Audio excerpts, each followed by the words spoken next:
Hello there, good afternoon. My name is Joe Reingold. Today is Tuesday, March 3rd, 2020, and I'm interviewing Ceci Katz for the one-story project Viva, Shalom. Good afternoon, Ceci. Hi.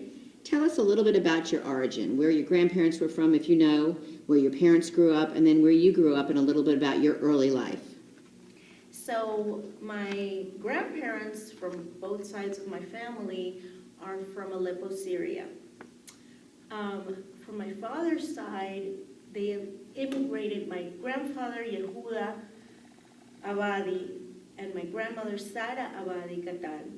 Her maiden name was Katan, last name, she married into the Abadi family. And so Yehuda and Sarah were born in Aleppo, Syria in the early 1800s. Then my grandfather, Moshe Abadi, was born in Aleppo, Syria, but they immigrated to Palestine. And in the 1900s, my grandfather was born like 1867. In the 1900s, they immigrated from, like, my grandfather came to Panama. My grandfather, who was the shochet in one of the provinces in Panama in Chiriquí, and he was also, he used to lead the services. They used to call him Hacham Moshe. So he wasn't a certified rabbi, but he was the Hacham, or the rabbi of the community, in one of the provinces in Panama called Chiriquí. And that's from and he married my grandmother in Israel, who was his first cousin. And he brought her with my Aunt Sarah and my Uncle Leon to Panama. They were born in Israel. And then the rest of his children, who are 8, and one of them is my father, who's the youngest, were born in Panama, in Chiriquí. So then that's where my father's side. How did they pick Panama from Israel? You know what? Panama was a trade. The Panama Canal just opened. It was a trade opportunity. You know, Israel was not Jewish. I mean, it was a Jewish land, but it wasn't under Jewish control. So I don't know why they left. I know that there was a lot of money to be made in Panama. I'm not sure why my side of the family from my father's side left. I think it was because of the prosperity of Panama. And so he came, he brought his wife and 2 kids, and then the rest of my family was born in Panama.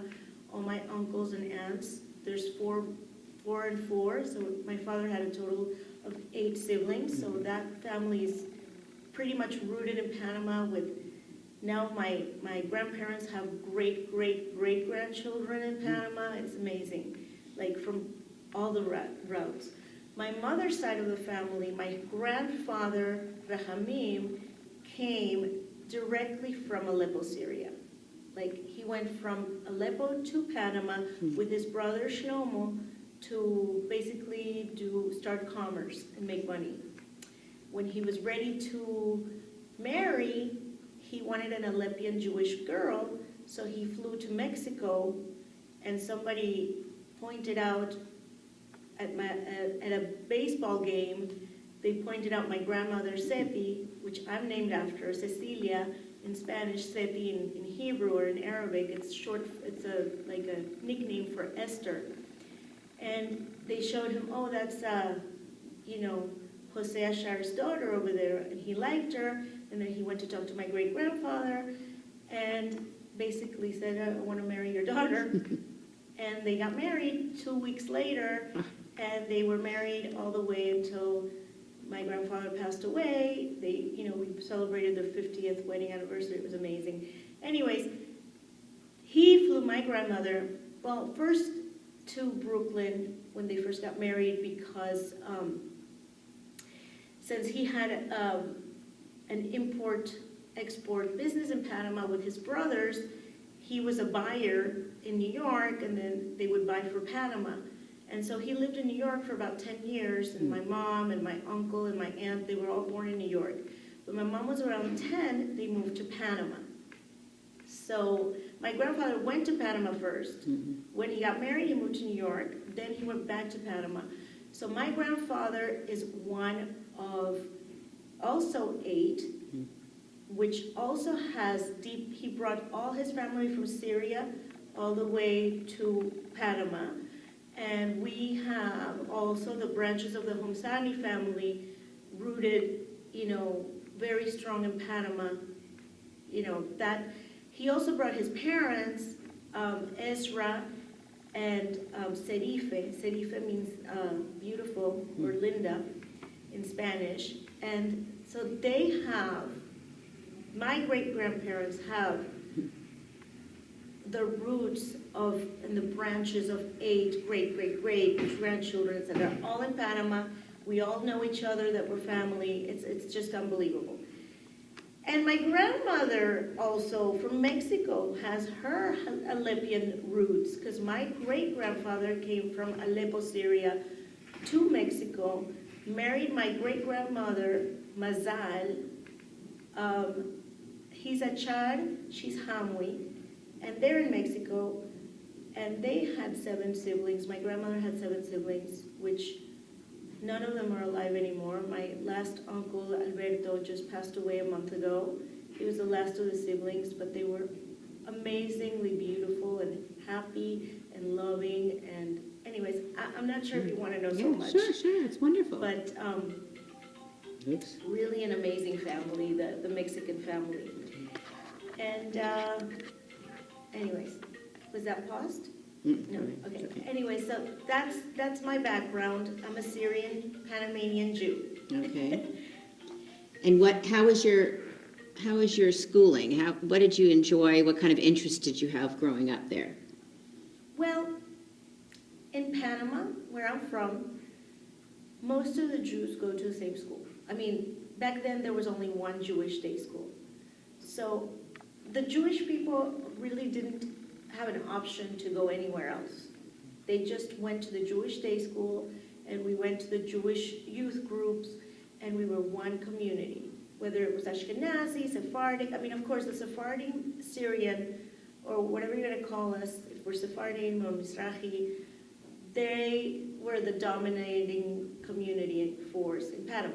But we lived among the Ashkenazim, and we lived among, a lot of different communities, Turkish, Lebanon, Egypt, but we didn't really separate the community. Everybody was a Jew. There's not a lot of Jews, so, you'd rather marry one of these. Not like when we came to America, then I realized that our customs were different. And I didn't understand that there were different Jews, because we were the dominating community. It's like if you put one of the Ashkenazi Jews in Panama, and they're like, wow, I didn't know that Jews did this, So it was a beautiful community, a lot of beautiful people growing up. The rabbis are still, some of the teachers that were there, some of them are still there. It's amazing. My mother had some of my teachers, so she also went to the same school. And, it's just generation through generation. And also, one of the rabbis that taught me Mishnah, which is amazing. I love connections. He passed away, Rabbi Deutsch. We used to call him Rabbi Deutsch. I'm sure it's Dutch, but since we spell it Deutsch, and he was my Mishnah teacher. And my son, now, in the present, well, his grandchild was in my son's yeshiva, and there was that connection when he came over, and he was, Rabbi Deutsch, grandson, sitting at my table. And then when he graduated last year, his mother made it a point to come over to my house to meet me, because of the fact that not only touched me, but he touched my grandmother and a lot of people in Panama, this rabbi touched. So basically, the connection that extended to Dallas through Rabbi Deutsch is amazing. And there's a lot of connections like that in Panama, from this community. We're all really connected to a lot of things in the world. A lot of people, a lot of Jews, a lot of everything. So were you in any Jewish youth groups or Jewish classes or anything besides your Hebrew day school? Yeah, I was in a Jewish group called Noar Maccabi Panama. It was amazing. It was divided by age groups, and it was a very Zionist group. You became a team and a group and united together and walking together in the vanguard of Judaism and the Jewish people and the Israel. And I think it gave us a lot of ruach for Judaism to bring it into the diaspora of Panama, because Panama is very uprooted in the Jewish community. So coming to Dallas, it's pretty much like being in the diaspora of Panama, not the diaspora of Israel. It was a very hard transition for me, in that sense. Yeah. What did you do after high school? After high school, I went to Mexico for a couple of months. I lived with some of my relatives, and I came back to Dallas. I was back and forth. Then I went to college in Austin for 3 years, and after Austin, I came back to Dallas, did 1 year here at UTD, and then I went to Panama to live right after, because I always was attracted. I mean, I didn't do all of my years of school here. My mother moved here when I was 10. She said we were only staying here for a couple of years. So after 2 years, I said, okay, we're ready. I'm ready to go back. So my mother said, we're staying, and I said, I'm not. So I grabbed my bags and I went to move with my father and his new wife, my stepmother, who is currently married to him. I lived in Panama as a teenager, thank God, and kept planting my roots there. And then I did finish high school here. The last 2 years of high school, I finished them here. And then I went on to do the American style of the college thing. And then I went back to Panama. And I stayed there for a couple of years. And then I don't know what happened, but I moved back. My mother's here, so I moved back to Dallas and back to Panama, Dallas, and one of those back and forths, I met my husband, who was also back and forth because he's from California, so he also was brought here as a teenager, and he didn't like it, and he went back to California, and, to live with his grandparents a couple of times, back and forth, and all those back and forth, me and my husband met, and we dated.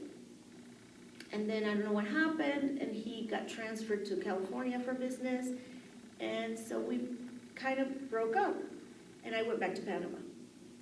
And then my husband called me, and he's like, I'm still thinking about you, and blah, blah, blah. And I said, if you want me, come and get me.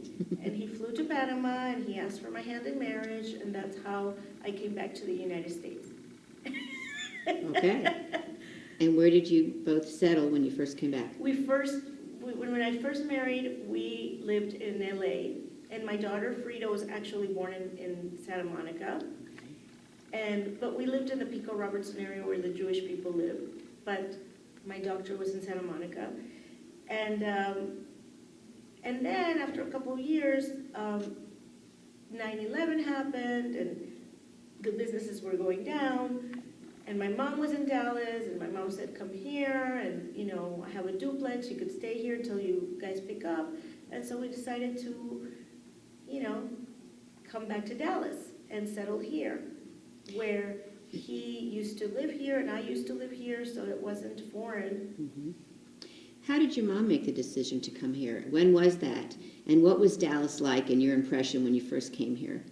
Okay, so when my mother decided to leave Panama, she had gotten divorced from my father. I think she was divorced maybe 3 years into it. And apparently it was one of the first divorces in the Jewish community.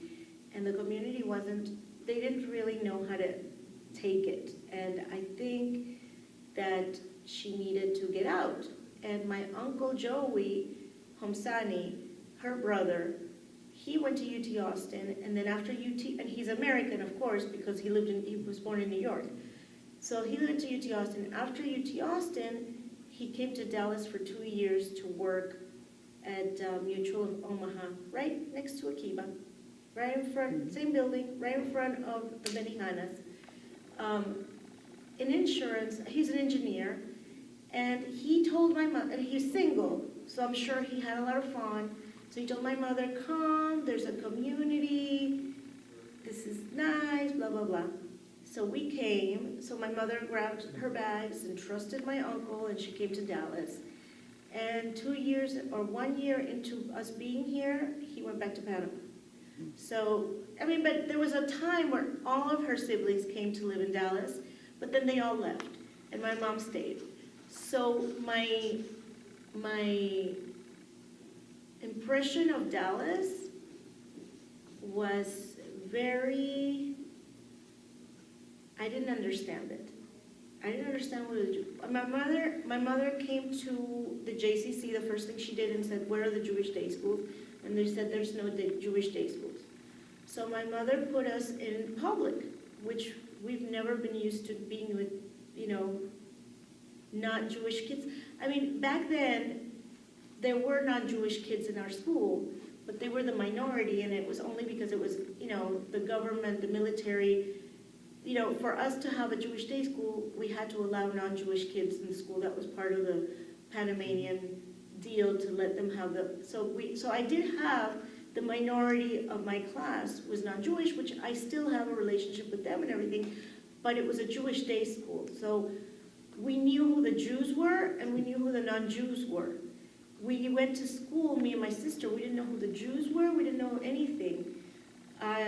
It was Passover, and I met this little Jewish girl, and I started following. It was Passover, and she was eating everything in the line.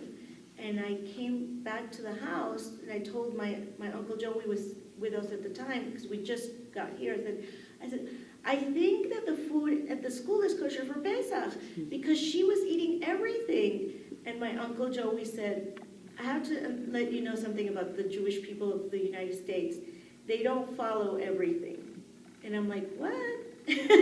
What do you mean? It's Pesach. You can't eat that.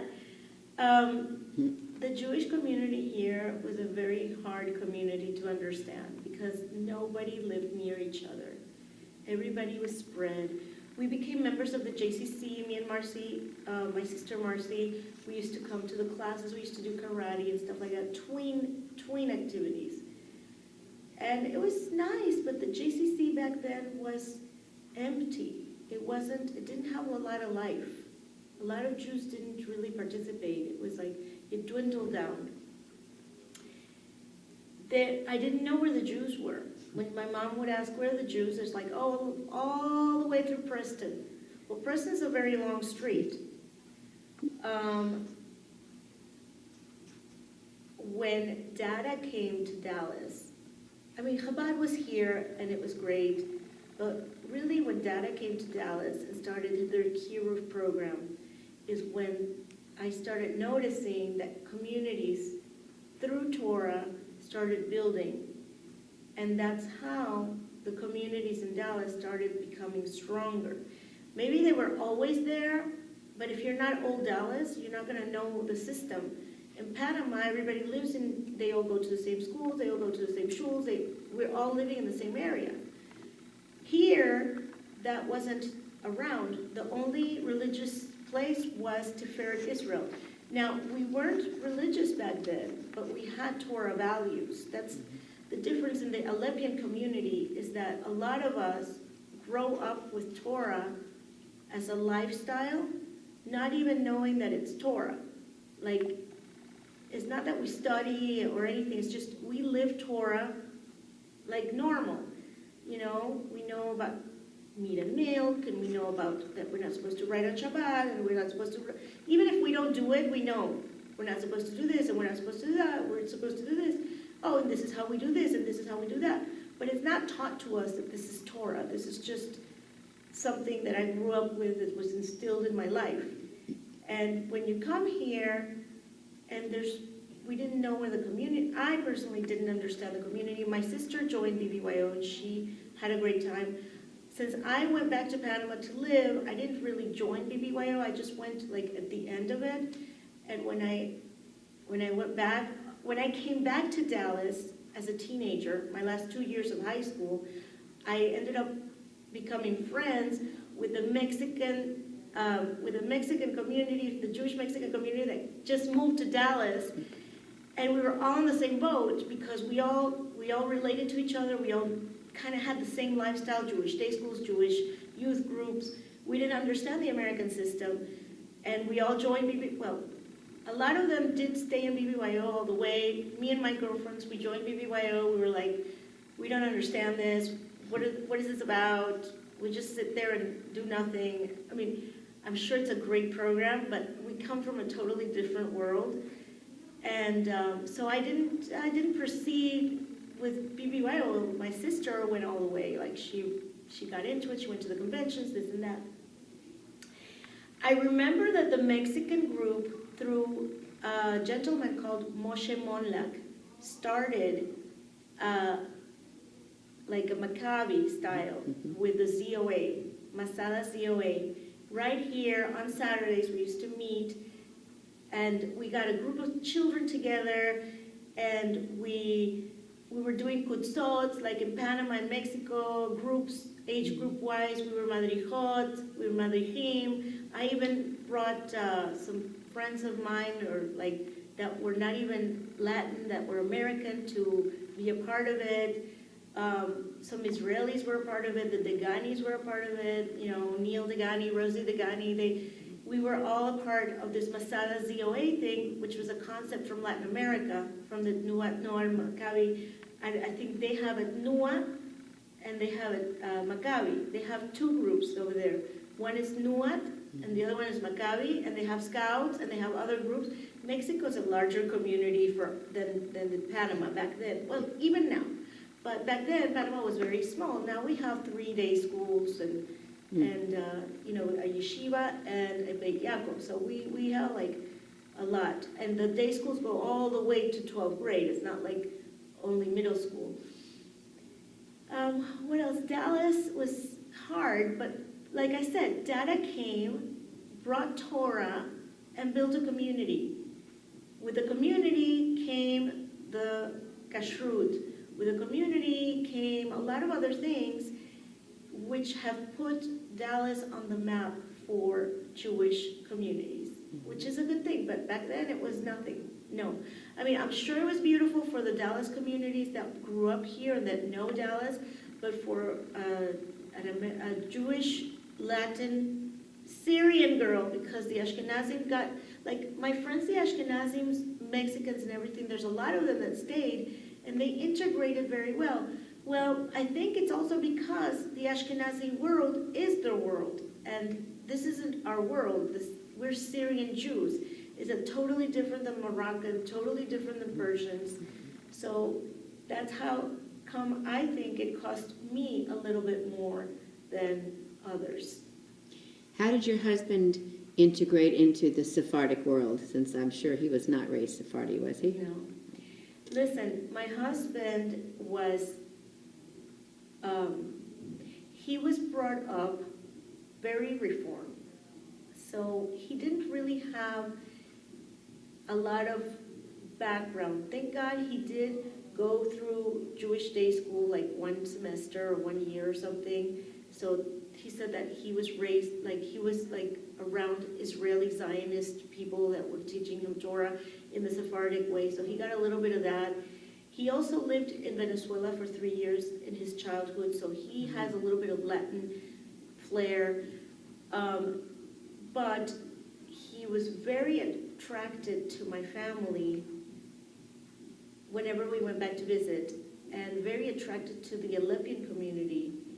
And so because he used to daven, you know, when he goes to Panama, he davens with them, he mingles with them, and he got really attracted to the Aleppian community, and he's read a lot of books about Adam Sova and the yeshivot and everything, and the great rabbis, and you know, the rabbi that was heading Panama, Hacham Sion Levi, he was Chabruta, which means he studied partners with Obadiah Yosef, which was the great rabbi of Israel for a long time, and Hacham Levi was named great rabbi of Panama, Bayo Ovadia Yosef.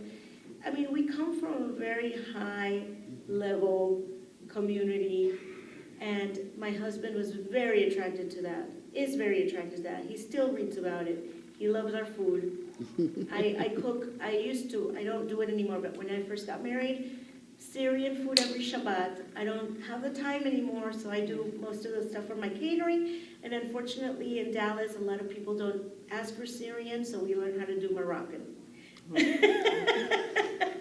Tell us about how you got started with your business. Oh my goodness, our business was from Shamayim.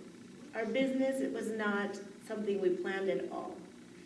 Me and my partner Ruthie, she was doing Rosh Hashanah at her house, and I went to help her and started doing all these little things. And then my sister, who's an architect, came over and she said, "This is amazing. I'm having an AIA, the American Institute of Architects thing, an AIA event for 100 people, and I really would love for you guys to cater it, and we only have $1,000. And me and Ruthie were like, $1,000? Wow! Sound like a lot. And we did it, and everybody was impressed, and they hired us again, and not only the AIA hired us again, but Home Depot and the city of Dallas, where we're cooking out of our house, the city of Dallas, Home Depot, Univision, the television place. We had a lot of corporate accounts, and we were all doing it out of Ruthie's house because I wasn't married and she was. She had a house. I was living with my parents, with my mom. And then after that, we stopped doing it because I got married and she had a baby, and I left Dallas. Mm-hmm. And then when I came back to Dallas from California, our friends started to have babies, and they were starting to call us for the Brit Milah. And so me and Ruthie started up again. But this time, instead of doing corporate, we started doing community, like Brit Milahs, and then some of our friends were in Levine Academy, so they called us to do their PTA lunches or dinners, and Beth Torah used to call us for their Shabbat dinners for the community. But every time we did something, we had to like carry all the stuff, all the ingredients and everything, and me and Ruthie would do everything, and then afterwards, me and Ruthie would wash dishes, and we did everything, and then I didn't know how to sweep, and she didn't know how to mop, so I would mop, and she would sweep. It was like, we did everything. Until one time we decided, she's like, you know what, maybe this year we should hire help, just to wash the dishes and clean the floors. And then after that event that we hired help, we looked at each other like, what were we thinking that we didn't do this before? Me and you washing dishes and mopping the floors. So anyways, I told Ruthie one day, I said, Ruthie, because we started getting really busy from a lot of people, a lot of communities. We've done, and we used to have to go to each synagogue to cook with our ingredients. It was getting hard. I said to Ruthie one day, I said, if we don't get a kitchen, we're not gonna grow. We need to figure out how to get a kitchen. And she's like, and she told me, she said, we will get a kitchen when the right time is to get a kitchen. 3 months later, to the day, I'm not kidding, 3 months later, after I mentioned that to Ruthie, I remember we were in the car in Davenport. Imagine, we were in the car in Davenport, Texas Torah Institute, the yeshiva that my son attends to. They called me because they were starting a new yeshiva. They were out of Ohev, but they were starting a new building. They built a new building for a yeshiva, and they needed somebody to run their kitchen. And I said, well, if you're going to let me run the kitchen, I have a catering company. And they said, yes, of course. That's why we called you, because we heard you were a caterer. And so that was our first commercial kitchen. And of course, we weren't on the Va'ad. We were not under the Va'ad, so we tried to get under Va'ad, but since it was a small kitchen, they didn't approve us. So we weren't really able to sell a lot of things to the community, but it was mostly local families that were wanting foods, etc. And we still had to, if we wanted to do a Va'ad event, we still had to rent out or Hatorah kitchen back then, it was the community kitchen, which was, but people were starting to get to know as we would do things at the yeshiva, etc. So that was our first commercial kitchen. I was able to sign up for my vendors. I signed up TTI for their vendors, and at the same time I said, okay, since you're signing TTI, sign up my company. All the vendors, U.S. Foods, back then it was Twin City Poultry. I mean, every time I had to sign up TTI for something, I would sign up my company. I got my health permit, I got my handling food permits, everything was under control, like for me to work at TTI. So I think 3 years after that, Akiva Academy approached us that they were looking for a new caterer, and we got interviewed, and I was able to tell them, when they were asking all these questions, I was like, well, here's my handling permit, we have this vendor, we have that vendor, we have that vendor. It wasn't like I was thinking that we were gonna be interviewed. I just wanted to have my own vendor so I don't have to take from Texas Torah. So like if I need to buy meat, I'm gonna buy it with my account, not with Texas Torah's account. But it just so worked out that Hashem was planning for us to have this so we can move up to another kitchen, which we did. Thank God, we're very thankful that Akiva Academy opened the doors for us, and after a while, we were able to have the Ba'al HaKashrut of Dallas, the Dallas Kosher, approve our kitchen, and we hired a mashgiach, and Baruch Hashem, this wasn't from us. It was just word of mouth. We never advertised, nothing. It was just word of mouth, word of mouth. They liked us, they hired us. They liked us, they hired us. It was unbelievable, and it's all from Hashem. It's like, I can't tell you that I built the business, because I feel like He gives it to us, and we do as much as we can. We work hard, we have passion, we love what we're doing. We love to do this for the community, and we have a lot of passion in how we create and everything, because we love it, and we're very happy to help attend to the community and be of service to the community. But we can't do that if Hashem doesn't send us a parnasa. So it's really a combination of Hashem and us. I am very thankful to Hashem for giving us this business that has been very successful, more than we thought. Thank God, and that's how we started this business. It was through Hakadosh Baruch Hu. Do you think you'll stay here, or do you want to go back to Panama? I want to go where Hashem is going to take me. My daughter moved to Israel, and I just have to take it year by year and see where Hashem takes my family, because my goal in life is to be united with my children and grandchildren. And if they're not going to be here, I'm not planning on staying in a place by myself to go visit my grandchildren. I pray to Hashem that my children stay together. I know that my daughter went to Israel, and maybe 1 out of 3 I can take, but I don't think that I can separate the rest. If 2 want to go to Israel, maybe we're all supposed to go to Israel. Maybe 3 marry here, I stay here, my daughter will just visit. We have to see how life takes us. I can't decide today what I'm doing tomorrow. It's all in the hands of God. It all depends about my children. I didn't work this hard to be alone without my children and my grandchildren. That's my goal in life. You've been here, you've been back and forth to Dallas for a long time. How do you see the city changing? How has it changed from when you first came here till now? Well, there is more awareness of Torah. One of those times that I moved to Panama, I became Shomer Shabbat, because my family some of them were Shomer Shabbat, some no. I lived with my grandmother, Cecilia, who I'm named after, and she was a very religious woman. And so I got attracted to Torah, the Torah lifestyle that I didn't have in Dallas. And my cousins were Shomer, and some of them were, some of them weren't, but we would all get together at my aunt's house from my father's side, And even the cousins that were Shomer Shabbat, they would go in the afternoon, and we were all there together. And it was the most beautiful lifestyle, and I was so happy to be a part of it. Then I moved back to Dallas with my mom, and it was Saturday, and my mom and my sister went. They weren't Shomer, and I stayed by myself, and I'm like, okay, well, I'm not doing this by myself. I mean, I'm very honest. I'm like, this is not for me. This is a family thing. I'm not going to be Shomer Shabbat by myself to be bored. So I said, when the day that I get married, I'm going to be Shomer Shabbat.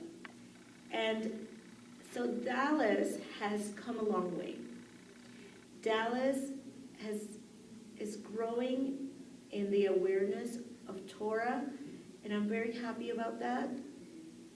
There's a lot more to go.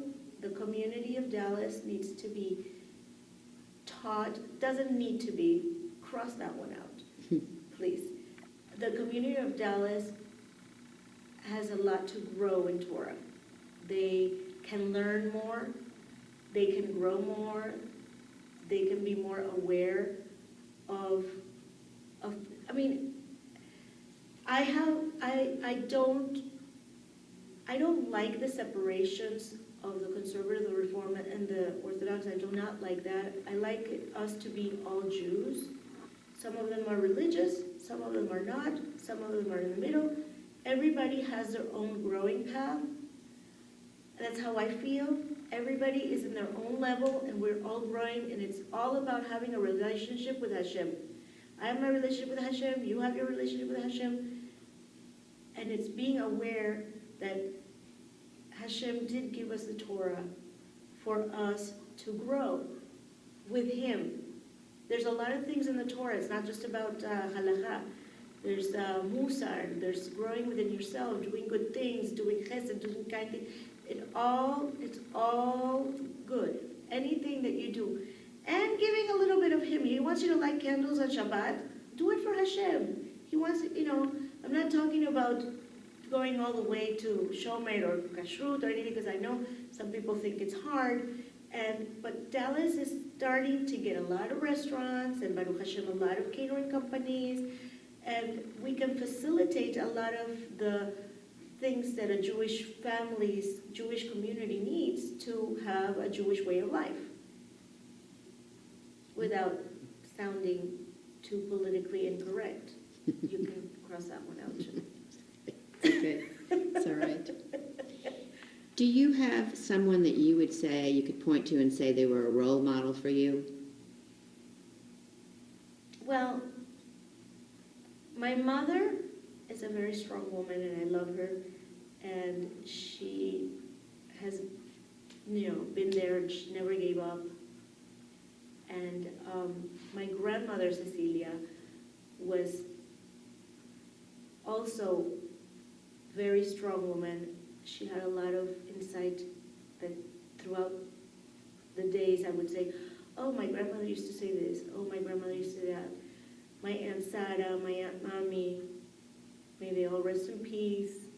Great women, great role models. My Aunt Sarah was a pioneer in the Jewish community of Panama. She would go and take kosher food to the there's sometimes like Israeli women would come to Panama and do drugs, and then they would go to prison, and she would go to the prisons to give the Jewish community, the Jewish women, the food. She was in the Chevra Kadisha. She was, my Aunt Sarah, she just passed away in November. Leilu Nishmat Sarah Bat Masal. And she would also be very involved with the government of Panama, trying to make sure that the streets are good, that everything is planted, raising this. I mean, she was very involved with everything that had to do with the community, Jewish and Panamanian. Mm-hmm. And also my Aunt Mami, she used to like do a lot for the community. Like she would go, and every like Rosh Hashanah, she would go and take the silver cleaner. She would clean all the Sefer Torahs from the one synagogue we had. Mm-hmm. Then when we opened the second synagogue, she would go to the two synagogues. And then it became like my cousins would go with her, all her grandchildren. And then now it became a community thing that everybody signs up to go clean the Sefer Torahs. And my Aunt Mami started that. So, like, my family is a very rooted, strong family in Panama. My mother's a very strong woman, and she's one of my role models because she did it herself. She got out and she did it herself, and she survived. She's a survivor, and I love her for that. So I have to learn from many, many women in my life. Many women in my life. Baruch Hashem. That's wonderful. Is there anything else, Ceci, that you would like to add before we end it? Anything at all? No, I You're mean, good? I'm good. All right. Everything is good. We're happy to have you. Thank Wonderful. you. Thank you. Thank you.